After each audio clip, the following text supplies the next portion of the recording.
ਸਤਿ ਸ਼੍ਰੀ ਅਕਾਲ, ਨਮਸਕਾਰ ਤੇ ਆਦਾਬ। मैं हाँ हरजिंद मांगड़ ते तुसी देख रहे हो इंडोस टीवी। स्वागत है जी सारिਆਂ ਦਾ। ਪ੍ਰਾਈਮ ਖਬਰਾਂ ਦੀ ਸ਼ੁਰੂਆਤ ਕਰਦੇ ਹਾਂ ਹੈਡਲਾਈਨਸ ਦੇ ਨਾਲ।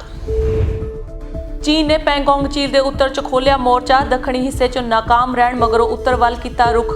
ਅਸਲ ਰੇਖਾ ਤੇ ਹਾਲਾਤ ਤਣਾਅਪੂਰਨ। ਭਾਰਤੀ ਹਵਾਈ ਬੇੜੇ 'ਚ ਸ਼ਾਮਲ ਹੋਏ ਰਫੇਲ।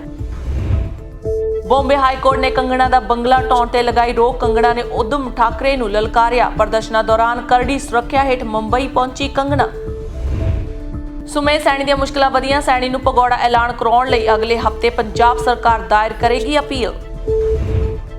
ਬਹਿਬਲ ਕਲਾਂ ਕਾਂਡ 'ਚ ਆਈਜੀ ਨੂੰ ਨਿੱਜੀ ਤੌਰ ਤੇ ਪੇਸ਼ ਹੋਣ ਦੇ ਆਦੇਸ਼। ਇੰਸਪੈਕਟਰ ਪ੍ਰਦੀਪ ਸਿੰਘ ਦੇ ਵਾਅਦਾ ਮੁਆਫ ਗਵਾਹ ਬਣਨ ਉੱਤੇ ਫੈਸਲਾ ਛੇਤੀ। ਆਸਟ੍ਰੇਲੀਆ 'ਚ ਭਾਰਤੀ ਮੂਲ ਦੇ ਅੰਤਰਰਾਸ਼ਟਰੀ ਵਿਦਿਆਰਥੀ ਦੀ ਸੜਕ ਹਾਦਸੇ 'ਚ ਮੌਤ। 27 ਸਾਲਾ ਗੌਰਵਦੀਪ ਸਿੰਘ ਦੀ ਆਮੋ ਸਾਹਮਣੇ ਕਾਰ ਟੱਕਰ 'ਚ ਗਈ ਜਾਨ। ਤੇ ਦੁਬਈ 'ਚ ਪੰਜਾਬੀ ਨੌਜਵਾਨਾਂ ਦੀ ਹੋ ਰਹੀ ਦੁਰਦਸ਼ਾ ਨੂੰ ਦੁਬਈ ਦੇ ਪਾਕਿਸਤਾਨੀ ਨੇ ਵੀਡੀਓ ਰਾਹੀਂ ਕੀਤਾ ਕੈਪਚਰ। ਪਰਿਵਾਰ ਦਾ ਆਪਣੇ ਪੁੱਤਰ ਦੀ ਹਾਲਤ ਦੇਖ ਹੋਇਆ ਬੁਰਾ ਹਾਲ। ਜੀ ਔਰ ਪ੍ਰਾਈਮ ਖਬਰਾਂ ਦਾ ਆਗਾਜ਼। ਚੀਨ ਨੇ ਪੈਂਗੋਂਗ ਝੀਲ ਦੇ ਉੱਤਰ 'ਚ ਮੋਰਚਾ ਖੋਲ ਲਿਆ ਹੈ, ਜਿਸ ਕਾਰਨ ਭਾਰਤੀ ਫੌਜ ਚੀਨ ਦੀਆਂ ਹਰਕਤਾਂ ਨੂੰ ਨੇੜਿਓਂ ਦੇਖ ਸਕੇਗੀ।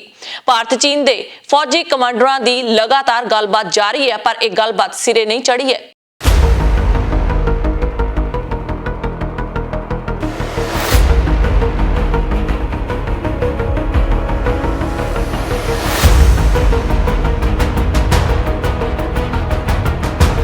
ਪੂਰਬੀ ਲਦਾਖ 'ਚ ਪੈਂਗੋਂਗ ਝੀਲ ਦੇ ਦੱਖਣ 'ਚ ਭਾਰਤ ਦੇ ਦਬਦਬੇ ਨੂੰ ਦੇਖਦਿਆਂ ਚੀਨ ਨੇ ਝੀਲ ਦੇ ਉੱਤਰੀ ਇਲਾਕੇ 'ਚ ਨਵੇਂ ਸਿਰੇ ਤੋਂ ਆਪਣੇ ਜਵਾਨਾਂ ਨੂੰ ਤਾਇਨਾਤ ਕਰ ਦਿੱਤਾ ਹੈ।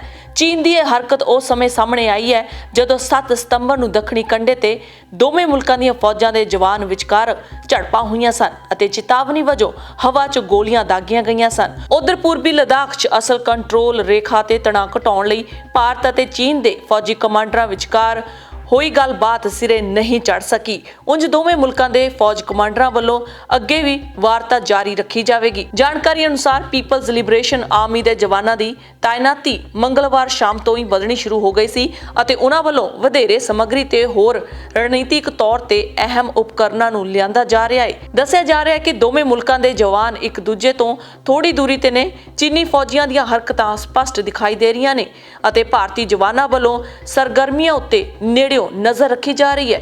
ਚੀਨ ਫੌਜ ਫਿੰਗਰ 4 ਰਿਜ ਲਾਈਨ ਦੇ ਉੱਪਰ ਲਗਾਤਾਰ ਸਰਗਰਮ ਹੈ। ਝੀਲ ਦੇ ਉੱਤਰੀ ਕੰਢੇ ਦਾ ਹਿੱਸਾ 8 ਫਿੰਗਰ 'ਚ ਵੰਡਿਆ ਹੋਇਆ ਹੈ, ਜਿਸ ਤੇ ਦੋਵਾਂ ਧਿਰਾਂ ਵੱਲੋਂ ਦਾਅਵਾ ਜਤਾਇਆ ਜਾ ਰਿਹਾ ਹੈ। ਚੀਨ ਨੇ ਫਿੰਗਰ 5 ਅਤੇ 8 ਵਿਚਕਾਰ ਵੀ ਮੋਰਚੇਬੰਦੀ ਕੀਤੀ ਹੋਈ ਹੈ।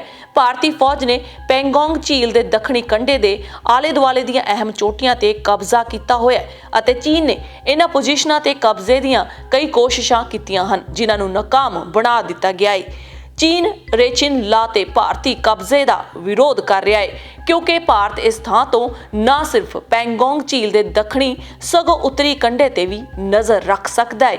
ਇਸੇ ਦੌਰਾਨ ਦੋਵੇਂ ਮੁਲਕਾਂ ਦੇ ਬ੍ਰਿਗੇਡ ਕਮਾਂਡਰਾਂ ਵਿਚਕਾਰ ਵਾਰਤਾ ਹੋਈ ਹੈ, ਪਰ ਇਹ ਬੇਸਿੱਟਾ ਰਹੀ।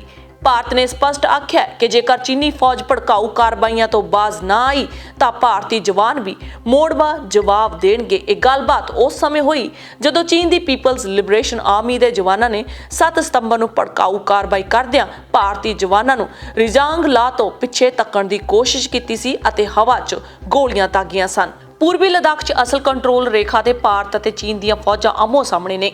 ਭਾਰਤੀ ਅਧਿਕਾਰੀਆਂ ਮੁਤਾਬਕ ਦੋਵੇਂ ਮੁਲਕਾਂ ਦੀਆਂ ਫੌਜਾਂ ਮਸਾਂ 100 ਮੀਟਰ ਦੀ ਦੂਰੀ ਤੇ ਨੇ।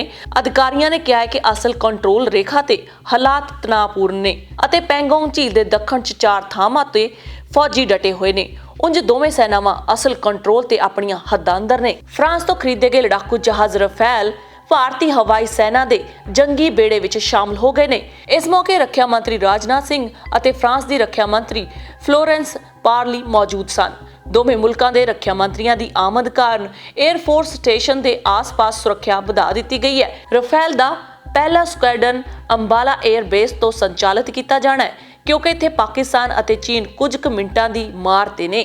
ਇਹ ਲੜਾਕੂ ਜਹਾਜ਼ ਪਹਿਲਾਂ ਹੀ ਲਦਾਖ ਅਤੇ ਹਿਮਾਚਲ ਦੇ ਪਹਾੜੀ ਖੇਤਰਾਂ ਵਿੱਚ ਉਡਾਨ ਭਰ ਚੁੱਕਾ ਹੈ। 5 Rafale jet Ambala air base ਤੇ ਭਾਵੇਂ 29 ਜੁਲਾਈ ਨੂੰ ਗਰੁੱਪ ਕੈਪਟਨ ਹਰਕੀਰਤ ਸਿੰਘ ਦੀ ਅਗਵਾਈ ਵਿੱਚ ਪਹੁੰਚ ਗਏ ਸਨ, ਪਰ ਹੁਣ ਉਹਨਾਂ ਨੂੰ ਰਸਮੀ ਤੌਰ ਤੇ ਹਵਾਈ ਸੈਨਾ 'ਚ ਸ਼ਾਮਲ ਕੀਤਾ ਜਾ ਚੁੱਕਾ ਹੈ। ਬੰਬੇ ਹਾਈ ਕੋਰਟ ਨੇ ਕੰਗਣਾ ਰਣੌਤ ਦਾ ਬੰਗਲਾ ਢਾਉਣ ਤੇ ਰੋਕ ਲਗਾ ਦਿੱਤੀ ਹੈ। BMC ਵੱਲੋਂ ਕੰਗਣਾ ਦੇ ਬੰਗਲੇ ਦਾ ਕੁਝ ਹਿੱਸਾ ਢਾਉਣ ਮਗਰੋਂ ਅਦਾਲਤ ਨੇ ਆਦੇਸ਼ ਜਾਰੀ ਕੀਤੇ ਹਨ। ਉਧਰ ਕੰਗਣਾ ਨੇ ਆਪਣੇ ਟਵੀਟਰ ਰਾਹੀਂ ਮਹਾਰਾਸ਼ਟਰ ਦੇ ਮੁੱਖ ਮੰਤਰੀ ਉਦਮ ਠਾਕਰੇ ਨੂੰ ਤਿੱਖੇ ਹਮਲੇ ਕਰਦਿਆਂ ਆਪਣੇ ਘਰ ਦੀ ਭੰਨ-ਤੋੜ ਦੀਆਂ ਤਸਵੀਰਾਂ ਪੋਸਟ ਕੀਤੀਆਂ ਨੇ। ਬ੍ਰਿਹਨ ਮੁੰਬਈ ਮਿਊਨਿਸਪਲ ਕਾਰਪੋਰੇਸ਼ਨ ਵੱਲੋਂ ਬਾਲੀਵੁੱਡ ਅਦਾਕਾਰਾ ਕੰਗਣਾ ਰਣੌਤ ਦੇ ਬਾਂਦਰਾ ਸਥਿਤ ਬੰਗਲੇ ਵਿਚਲੀ ਗੈਰਕਾਨੂੰਨੀ ਉਸਾਰੀ ਢਾਉਣ ਦੀ ਕਾਰਵਾਈ ਸ਼ੁਰੂ ਕਰਨ ਤੋਂ ਕੁਝ ਘੰਟਿਆਂ ਬਾਅਦ ਬੰਬੇ ਹਾਈ ਕੋਰਟ ਨੇ ਘਰ ਢਾਉਣ ਦੀ ਕਾਰਵਾਈ ਤੇ ਰੋਕ ਲਾ ਦਿੱਤੀ ਹੈ। ਅਦਾਲਤ ਨੇ BMC ਨੂੰ ਸਵਾਲ ਕੀਤਾ ਹੈ ਕਿ ਉਹ ਮਾਲਕ ਦੀ ਗੈਰ ਮੌਜੂਦਗੀ ਦੇ ਵਿੱਚ ਘਰ ਵਿੱਚ ਕਿਵੇਂ ਦਾਖਲ ਹੋਈ। ਜਸਟਿਸ SJ ਕਾਥਾਵਾਲਾ ਅਤੇ ਜਸਟਿਸ RI ਸ਼ਾਗਲਾ ਵੱਲੋਂ ਰਣੌਤ ਦੀ ਪਟੀਸ਼ਨ ਉੱਤੇ ਸੁਣਵਾਈ ਕੀਤੀ ਜਾ ਰਹੀ ਸੀ। ਅਦਾਕਾਰਾ ਨੇ BMC ਵੱਲੋਂ ਬੰਗਲੇ ਵਿੱਚ ਗੈਰ ਕਾਨੂੰਨੀ ਉਸਾਰੀ ਦੇ ਜਾਰੀ ਕੀਤੇ ਨੋਟਿਸਾਂ ਨੂੰ ਚੁਣੌਤੀ ਦਿੱਤੀ ਸੀ। ਪਟੀਸ਼ਨ ਵਿੱਚ ਬੰਗਲਾ ਢਾਉਣ ਦੀ ਕਾਰਵਾਈ ਤੇ ਸਟੇ ਵੀ ਮੰਗੀ ਗਈ ਸੀ। ਹਾਈ ਕੋਰਟ ਨੇ BMC ਤੋਂ ਜਾਣਕਾਰੀ ਮੰਗੀ ਕਿ ਮਾਲਕ ਦੀ ਗੈਰ ਮੌਜੂਦਗੀ ਵਿੱਚ ਉਹ ਘਰ ਵਿੱਚ ਕਿਵੇਂ ਦਾਖਲ ਹੋਏ ਅਤੇ ਇਸ ਸੰਬੰਧੀ ਹਲਫਨਾਮਾ ਦਾਇਰ ਕਰਨ ਦਾ ਆਦੇਸ਼ ਦਿੱਤਾ ਹੈ। ਪਹਿਲਾਂ BMC ਨੇ ਕੰਗਣਾ ਰਣੌਤ ਦੇ ਬਾਂਦਰਾ ਦੇ ਪਾਲੀਹਿੱਤ ਸਥਿਤ ਬੰਗਲੇ ਵਿਚਲੀ ਗੈਰਕਾਨੂੰਨੀ ਉਸਾਰੀ ਢਾਹ ਦਿੱਤੀ। ਰਣੌਤ ਨੇ ਆਪਣੇ ਵਕੀਲ ਰਿਜ਼ਵਾਨ ਸਦੀਕੀ ਰਾਹੀਂ ਹਾਈ ਕੋਰਟ ਤੱਕ ਪਹੁੰਚ ਕੀਤੀ ਅਤੇ ਮੰਗਲਵਾਰ ਨੂੰ ਕੰਮ ਰੋਕਣ ਦੇ ਜਾਰੀ ਕੀਤੇ ਨੋਟਿਸ ਨੂੰ ਚੁਣੌਤੀ ਦਿੱਤੀ। ਪਟੀਸ਼ਨ ਵਿੱਚ ਕਿਹਾ ਗਿਆ ਹੈ ਕਿ ਪਟੀਸ਼ਨਰ ਨੂੰ ਨੋਟਿਸ ਦਾ ਜਵਾਬ ਦੇਣ ਲਈ ਸਮਾਂ ਨਹੀਂ ਦਿੱਤਾ ਗਿਆ ਅਤੇ ਘਰ ਢਾਉਣ ਦੀ ਕਾਰਵਾਈ ਕਿਸੇ ਲੁਕਵੇਂ ਮਕਸਦ ਲਈ ਕਾਹਲੀ ਨਾਲ ਸ਼ੁਰੂ ਕੀਤੀ ਗਈ ਹੈ। ਪਟੀਸ਼ਨ ਵਿੱਚ ਇਹ ਵੀ ਕਿਹਾ ਗਿਆ ਹੈ ਕਿ BMC ਵੱਲੋਂ ਜਾਰੀ ਨੋਟਿਸ ਕਾਨੂੰਨੀ ਤੌਰ ਤੇ ਗਲਤ ਅਤੇ ਮਨਮਾਨੀ ਹੈ ਅਤੇ ਅਦਾਕਾਰਾ ਨੇ ਉਸਾਰੀ ਸ਼ੁਰੂ ਕਰਨ ਤੋਂ ਪਹਿਲਾਂ ਸਾਰੀਆਂ ਲੋੜੀਂਦੀਆਂ ਪ੍ਰਵਾਨਗੀਆਂ ਲਈਆਂ ਸਨ। ਉਧਰ ਕੰਗਣਾ ਰਣੌਤ ਨੇ ਮੁੰਬਈ ਪੁੱਜਦਿਆਂ ਹੀ ਮਹਾਰਾਸ਼ਟਰ ਦੇ ਮੁੱਖ ਮੰਤਰੀ ਉਦਵ ਠਾਕਰੇ ਦੇ ਤਿੱਖੇ ਹਮਲੇ ਕਰਦਿਆਂ ਟਵਿੱਟਰ ਤੇ ਆਪਣੇ ਘਰ ਦੀ ਭੰਨ-ਤੋੜ ਦੀਆਂ ਤਸਵੀਰਾਂ ਪੋਸਟ ਕੀਤੀਆਂ ਨੇ। ਕੰਗਣਾ ਨੇ ਲਿਖਿਆ, ਉਦਵ ਠਾਕਰੇ, ਕੀ ਤੁਹਾਨੂੰ ਲੱਗਦਾ ਹੈ ਕਿ ਤੁਸੀਂ ਫਿਲਮ ਮਾਫੀਆ ਨਾਲ ਰਲ ਕੇ ਮੇਰਾ ਘਰ ਤੋੜਿਆ ਅਤੇ ਵੱਡਾ ਬਦਲਾ ਲਿਆ ਹੈ? ਅੱਜ ਮੇਰਾ ਘਰ ਟੁੱਟਿਆ, ਕੱਲ ਤੇਰਾ ਹੰਕਾਰ ਟੁੱਟੇਗਾ।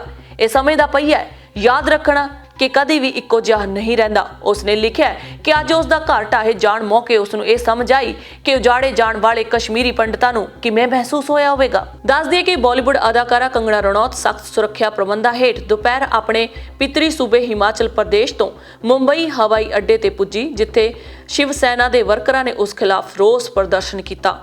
ਅਦਾਕਾਰਾ ਨੂੰ ਹਵਾਈ ਅੱਡੇ ਤੋਂ ਸਖਤ ਸੁਰੱਖਿਆ ਪ੍ਰਬੰਧ ਹੇਠ ਖਾਸ ਸਥਿਤ ਉਸ ਦੇ ਘਰ ਲਿਜਾਇਆ ਗਿਆ। ਉਹ ਚੰਡੀਗੜ੍ਹ ਤੋਂ ਘਰੇਲੂ ਵਪਾਰਕ ਉਡਾਣ ਰਾਹੀਂ ਪੁੱਜੀ।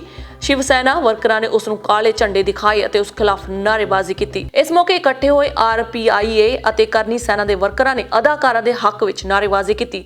ਅਧਿਕਾਰੀ ਨੇ ਦੱਸਿਆ ਕਿ ਅਦਾਕਾਰਾ ਨੂੰ ਕੇਂਦਰੀ ਸੁਰੱਖਿਆ ਬਲਾਂ ਅਤੇ ਮੁੰਬਈ ਪੁਲਿਸ ਵੱਲੋਂ ਹਵਾਈ ਅੱਡੇ ਤੋਂ ਸੁਰੱਖਿਅਤ ਉਸ ਦੇ ਘਰ ਲਿਜਾਇਆ ਗਿਆ। ਖਾਰ ਸਥਿਤ ਉਸ ਦੇ ਘਰ ਕੋਲ ਵੀ ਵੱਡੀ ਗਿਣਤੀ ਪੁਲਿਸ ਤਾਇਨਾਤ ਹੈ, ਜਿੱਥੇ ਕੁਝ ਸੈਨਾ ਵਰਕਰ ਇਕੱਠੇ ਹੋਏ। ਦੱਸਣਯੋਗ ਹੈ ਕਿ ਪਿਛਲੇ ਕੁਝ ਦਿਨਾਂ ਦੌਰਾਨ ਕੰਗਣਾ ਵੱਲੋਂ ਮੁੰਬਈ ਪੁਲਿਸ ਅਤੇ ਮਹਾਰਾਸ਼ਟਰ ਸਰਕਾਰ ਬਾਰੇ ਟਿੱਪਣੀਆਂ ਕੀਤੀਆਂ ਗਈਆਂ ਸਨ। ਉਸਨੇ ਮੁੰਬਈ ਦੀ ਮਕਬੂਜ਼ਾ ਕਸ਼ਮੀਰ ਨਾਲ ਤੁਲਨਾ ਕਰਦਿਆਂ ਕਿਹਾ ਸੀ ਕਿ ਉਹ ਸ਼ਹਿਰ ਵਿੱਚ ਅਸੁਰੱਖਿਅਤ ਮਹਿਸੂਸ ਕਰਦੀ ਹੈ। ਪੰਜਾਬ ਸਰਕਾਰ ਸਾਬਕਾ DGP ਸੈਣੀ ਨੂੰ ਭਗੌੜਾ ਅਪਰਾਧੀ ਐਲਾਨ ਕਰਨ ਲਈ ਪ੍ਰਕਿਰਿਆ ਸ਼ੁਰੂ ਕਰ ਸਕਦੀ ਹੈ।